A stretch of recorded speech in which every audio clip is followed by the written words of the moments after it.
How do you cure a hangover? Apple cider vinegar, so some cold water and apple cider vinegar to get rid of the inflammation, and then get in the ocean or sweat. Getting the toxins and the booze out is big, but yeah, sweat or get in the ocean, surf, move around a little bit. Taking over pieces and shares of all big sky high. Check the movement is here. Yeah. It's one heart, one shot. Now the future is yours. Go.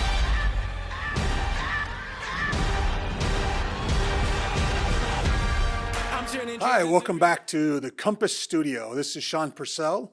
I have a very special guest today, Willem Deridder. Willem, glad you're here. Yeah, thanks for having me. Can't wait to do this. I know that we get to chat from time to time, but we've never sat down this way. No, I'm excited to be here. So, go back to the beginning. Where did you grow up? So I grew up here. I was born in La Jolla, but I grew up in Spring Valley and then eventually La Mesa. So that's where my wife and I live now, and I didn't get very far. So Wow. I've been here, San Diego, born and raised. I'm surprised. There's not many native San Diegans. No, I get asked all the time, actually. People ask me, are you a native? I'm a native. Right. Yeah. But a lot of agents are. I wonder if Yeah. this is, Yeah. I'm selling something I care That's about. right. I think there's something to that. Wow. Yeah. So what was your first job when you were growing up? So my first job was commercial landscape. I have a buddy that owns a commercial landscape company. And when I was 15, 16, I was planting an ice plant on a big hill and, chopping trees down. And I was just part of the labor force. So manual labor was my first job, and it was a good one. It's a good teacher, isn't it? It was. I don't want to do this. No, but it was great. I loved it. Did you have a career before you got into real estate, or did you? Not really. So I went to Long Beach State. So I was away from San Diego for a few years up in school. Was doing some marketing and was bartending, freshly out of college, but never a career. I started in 2008 when the recession hit. Wow. So I started at the bottom, and now here we are. Would you say that's a good time to start? It's obviously a tough time to start. It was tough. It was difficult. My dad, maybe you've talked to him as well. He's in the business, but we were selling foreclosures, and that's a difficult thing. I mean, we were going to knock on people's doors and telling them, hey, unfortunately, you don't own this house any longer. That was sad. So that was really hard. But there was no client. Your client was a bank, and there weren't the people that were buying homes aren't buyers like they are now. There are more entities. So it was totally different. But I've seen all sides. So that's been great.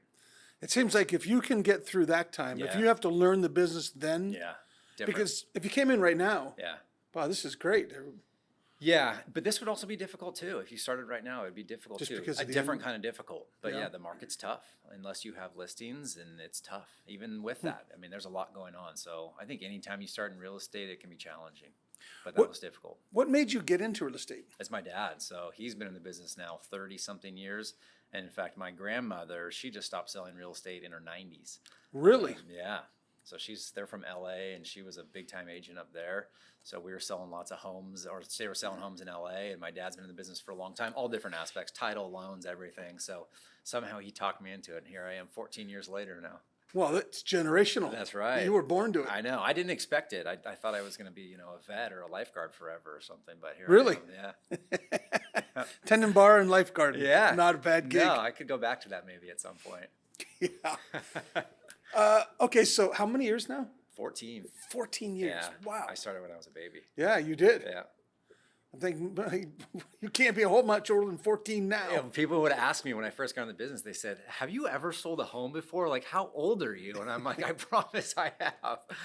But it was kind of a difficult challenge to get people to trust you when you're so young. To overcome. Yeah. Yeah. That can be. Mm-hmm. So 14 years, what do you like best about real estate? The dealing with clients and customers and friends and coaching people and helping them solve their problems and whatever problem that may be, finding the next house, downsizing, new area, specific something maybe that they're looking for, but helping those people solve their problems and doing it in a way that makes it really stress-free on them. That's a big part of my business. So the interaction with the people is good. The deals are fun and all that, but it's the clients. And it's problem solving. Yeah, absolutely. I mean, you said that a number of Big times. time. That's really what you're doing. Yeah, how do you, especially in this market, how do you sell and buy, and how do you, get to this spot, and are you doing a 1031? How does it all work together? So problem solving is awesome. I really like it. You're obviously making it happen. I mean, you're very successful. Yeah, I work really hard for my clients. I started in every day with that. It's all about that. What do you love least about being a real estate agent? Oh, man.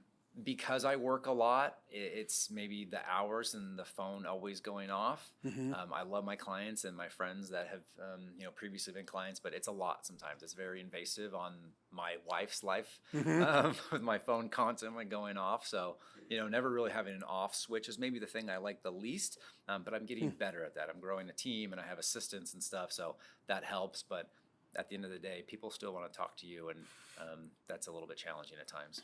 That's the level of, that's not even rapport, of trust that you build. They Yeah, wanna talk to you. yeah, and I care. Like, I want to know that I'm there for them. I want them to know that I'm there for them, and so I want to be able to answer their questions when they have questions. So much of that is self-induced. I do it to myself, so it's very much on me. I can step away if I, more than I should, but I'm always kind of on, which I like. I'm a busybody.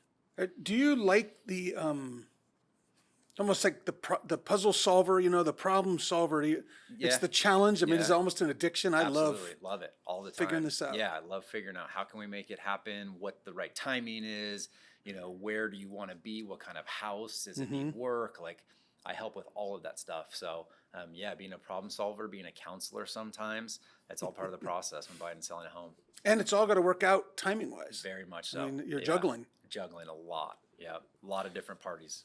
Who do you think's had the biggest impact? It'd be my dad. Like I said, he got me into the business. He coached me a lot. And really the coaching was a lot of client care and customer care, not so much like real estate. There was a lot of that, of course, but it's just about how you go about dealing with our clients and also other professionals. I remember he used to say all the time, like, if you're an agent, that he used to have his own brokerage, and if you did not return phone calls to your clients or other agents, you were gone. Like, there's no ifs, ands, or buts about it. So, he goes about things the right way, and I learned a lot from him. I wish we could get that message out more. Yeah, I know. There's Right? a lot of agents that are hard to get a hold of, and it makes it challenging, but we don't mess around with stuff like that. So other than that, return a phone call. If you were talking to newer agents and you were going to give them one piece of advice, one secret, hey, above all else, do this. Customer care, client satisfaction, that's the biggest thing. Whatever it takes. I mean, I still to this day, like, I will go help my clients clean. I have a truck. I'll get stuff, like, whatever. I have resources for everything you could ever need. But just taking care of your people. And he has a saying, measure twice and cut once. So make sure when you do something, especially in our business, there's contracts involved that you know exactly what it is and what your clients are signing, and making sure there's kind of a systems of checks and balances in place so everyone's on the same page and there's no surprises. That's a big one, but really it's just all about the customers, client care. That's the biggest thing. Client care. Do you have any crazy stories? Do you have a crazy client or a crazy transaction or funny? I've been pretty blessed with my clients. I have great clients. I mean, some are more difficult than others, and oh man, if I say one story, somebody's definitely going to know I'm talking about them because they'll recall. And my dad may have actually said this, but when we first got in the business, we were selling foreclosures. One of the strangest things, and also one of the saddest things, was a bank foreclosed on a house in Kensington here, now a $2.5 million house, one of the biggest homes in Kensington. And this lady got foreclosed on, and it was actually her daughter who took out a loan against her mom's property. And this lady was a local professor at San Diego State and USD, and she was an architect or a sculptor. And she had all these sculptures and mannequins and stuff, and she was a bit of a hoarder. This 3,500 square foot house was packed, and I mean packed, floor to ceiling, wall to wall. You couldn't get around. No bathrooms were working. It was really sad. But this is kind of how my dad got me started, is out of his own pocket, because the bank wouldn't pay for it. He paid for a storage unit for her for a year for all her belongings because she had nowhere to go, and Wow. the bank wouldn't do it. I have a picture of the back of our truck with 300 or 200 mannequins, feet out the back, and driving down the hall or the highway into her storage unit.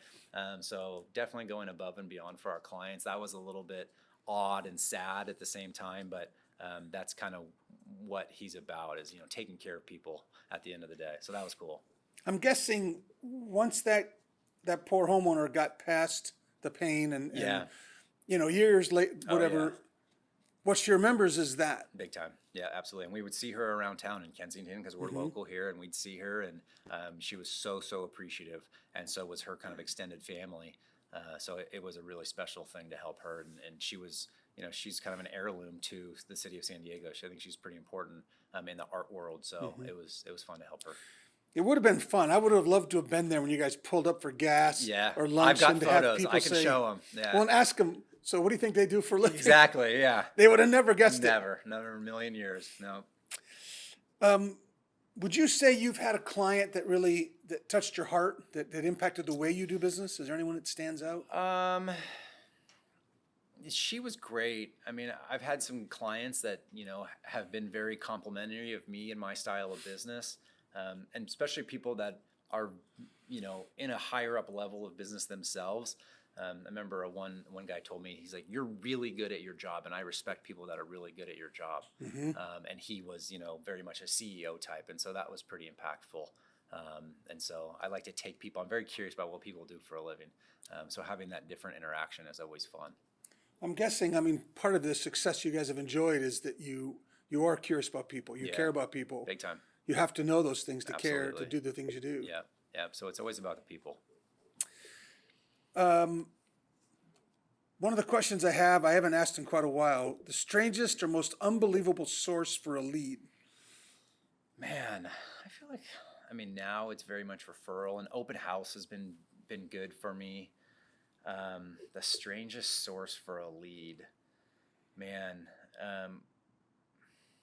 that's so bizarre. We went to dinner one time, my wife and I. We met a couple at like a communal table, and they ended up needing to sell their house. And my wife is more of a hard salesperson than me, so she kind of pushed me out there a little bit more than I was willing to do myself. I ended up selling that house to another friend, and they ended up shortly thereafter needing to sell it like immediately thereafter. And so I ended up buying it because I couldn't let it go again because it's such a unique property. So that was a weird happenstance that I sold the house 3 times and ended up buying it myself at the end of the day. All from just a dinner. Sitting at dinner. Yeah, dinner. But I guess my wife was really the one pushing my business card out there. It still counts. Yeah, that's right. But nothing too weird. If we put together your friends, people who know you who aren't in the business, and ask them, so what does Willem do all day? They would say work all day. They'd say work? Yeah. But they know, and I keep it pretty simple. I help people buy and sell homes and invest in real estate. So, but they know I work a lot. Yeah. So they would say work. You guys chose Compass. You were one of the early adopters, as a matter of fact. 2018, early 2018. Yeah. What drew you to Compass? What made you recognize? I think brand, Compass, and how I brand myself and envision myself. My wife's a graphic designer, so she's pretty big on brand and aesthetic, and Compass has a very good brand and aesthetic. And then also value, right? Like I always want to be a value added asset to my clients, and I think that's what Compass portrays as well. So that's super, super important to me is selling a home can be, expensive. It's a big transaction. And I want my clients to make sure that, they feel like they're getting value in return. And I think I portray that. I think Compass portrays that as well. So I think we have a very symbiotic kind of aesthetic and brand awareness, I would say. So the things that Compass is doing are exactly what you need. Big time. What you need support doing, because that's who you want to be. Yep, That's absolutely. who you are in your business. Yep. Has it lived up to that? Absolutely. I'm very happy. 3 years now, going on rounding the career in 3 years, and I think we made a great decision. I couldn't be happier, and we're going to be doing it together for a long time. Fantastic. All right, so is there an agent that you really look up to besides your dad? Yeah, my dad, of course. There's some agents that I have done transactions with and are doing high volume. Can I mention their names? Yeah. Melissa Tucci is one. She's unbelievable. The amount of volume she does, and I've done 2 or 3 transactions with Melissa. She answers her phone. Like she will call or text me like right away, and it's her, and she's doing hundreds of sales a year, but she's the one you talk to. Still answers the phone. Still answers the phone. So she's been good, and we have a good working relationship. There's a couple others that I follow along that have good branding and marketing and stuff, but I've always appreciated the fact that Melissa answers her phone. Especially given the volume. Yes, it's incredible. Okay, speaking of perception, what is one perception that the public has about real estate agents, real estate, that you know not to be true? Yeah, I think, people think real estate agents are used car salesmen, that they're unethical and they're pushy and they, all they are about is the commission. That's not the truth. There's a lot of good agents, particularly here with Compass, that it's all about the client first, and they know what they're doing. It's not just somebody like part-time, hey, I can write it up on the hood of my car type of deal. There's some real professionals out there, and they take their job very seriously. So I do that, and I appreciate when you're dealing with a professional on the other end. So, but yeah, some people think I have clients ask me, like a newer client, they're like, is that agent really doing that? They really have an offer? Like, is that really, like, people still, even in this, kind of more professional age of real estate agents, they still have this perception in the back of their mind that something, I think they're trying to do something. What are they trying to do? So I think dispelling that has been part of the pleasure I get out of working with people, and totally changing their perception of what a realtor is.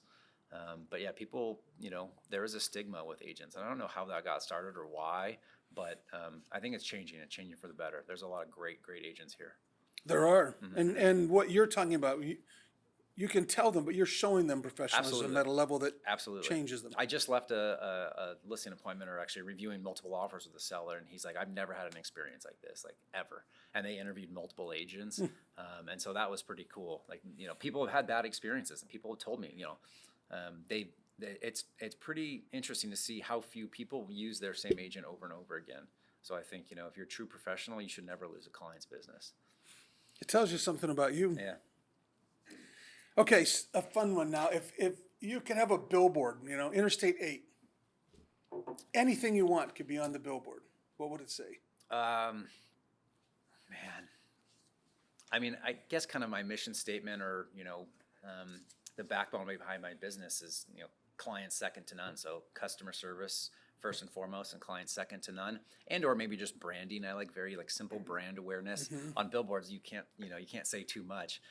What's that movie, I Love You Man, where he does like the guy, and he's like James Bond, and he's in a Speedo, and he's all these different things that his friend kind of does on the side. So, I mean, you could go totally satire with it, but I think I'd keep it pretty simple. Maybe just some brand awareness. Brand awareness. Yeah. What would you do? What project would you take on if you knew you could not fail at it? I think growing a team sooner than I did, and now I have a good team, a buyer's agent and an assistant and transaction coordinator. But I think maybe earlier on, growing that team bigger and really kind of taking it on more head on early on when I first started kind of realizing some success. So maybe growing that team a little bit, I think, with a little bit more sense of urgency. But it's something you are now doing. Yeah, I have a great support system behind me, but I think I can grow it even more. Congrats. A lot of people, unless they know they can't fail, they won't go forward. Yeah. You're doing it. Yeah. If you could have dinner with any 3 people, living or dead, who would they be and why? Oh, man, that's a tough one. Dead, maybe Robin Williams. I think he was a true loss. I mean, he's quite a character, and I don't know why I say that, but there's a lot of people that have passed on way too early on in life. But I think that'd be funny to have dinner with Robin Williams. Another one, I don't know, Kobe Bryant. I'm a big Kobe Bryant fan. I know I'm a San Diego local, but we don't have basketball here, so. You're a free agent. Yeah, that's right. Yeah, my dad's from LA, and so I grew up watching the Lakers. So that was really hard to see. So Kobe, oh man, what else? Maybe my grandfather. Yeah, he passed on a while ago. So maybe those 3. It'd be an interesting dinner. That would be an interesting dinner. Yeah. That's quite a group. Yeah. The last of my questions. In coaching, we often tell people the most important words in the world are any words that follow I am. Mm-hmm. So finish that statement. I am. I would say I am resourceful or useful. I will do whatever it takes to make my clients happy, and by any means necessary. So I am resourceful, I think, is a good one for me. It is a good one. All right, these are the 10 questions. I stole the idea from inside the actor studio. I love that show. Love it. Me too. I love it. I changed a couple of them so that it would be A little more applicable. appropriate. Yeah. Okay, what is your favorite word? It would definitely be a cuss word for sure. But I would just say yes or do. I always like to say yes and do things, everything I can. Besides, a cuss word, it would be yes. or something that's leading to action. Okay. What is your least favorite word? Bored. I hate when people tell me they're bored. So I don't like that word. What sound or noise do you love? The ocean. The ocean, I love my son's voice. I have a 2-year-old, so that's been fun. But the ocean is amazing. What sound or noise do you hate? Anything high pitch, screeching brakes, anything like that. I have really good hearing. It drives my wife nuts. But I hate high pitch noises. That may feed into this next question. Uh-oh. If you could have one superpower, what would it be and why? Longevity or not aging, is that a possibility? I just left my physical therapist and my back is aching, and I'm kind of young. So yeah. Longevity, yeah. Okay. Don't grow old. How do you cure a hangover? Apple cider vinegar, so some cold water and apple cider vinegar to get rid of the inflammation, and then get in the ocean or sweat. Getting the toxins and the booze out is big, but yeah, sweat or get in the ocean, surf, move around a little bit. Okay. What profession other than your own would you like to attempt? I've always been curious by sports agents. I think that would be very interesting. Or a general manager of a major sports team would be very, very interesting. I feel like I'm a pretty good judge of ability and character in different human beings. I can read a person pretty well. So I think that would be a very interesting person. And the behind the scenes of big sports, big American sports, or even European soccer would be fascinating. That'd be really interesting. The inside scoop. Yeah, I love all that stuff. All right. What profession would you not like to do? Anything that's behind a desk 24/7. If I have to stay still, I can't do it. I can't get through a football game on Sunday, let alone 5 days a week. Where is your favorite spot in San Diego? Oh man, my house, hanging out at my house with my family, or a couple surf spots I can't mention. I'll keep those to myself. Good thinking. Number 10, if heaven exists, what would you like to hear God say when you arrive at the pearly gates? I think just good work. You did a good job. I like to fill my days and do good hard work. And I try to be as good a person as I can. So I think just good job, just a little affirmation would be good. Well, it's not the same thing, but good job. Thank you. You did a really good job here. Thanks for having me. Ladies and gentlemen, Willem Deridder. Working on the plot and the scheme. The true style trademark is at the edge of your dreams. I'm talking one shot for the kill. The breeze cut, freeze up, straight dropping the chills. I'm talking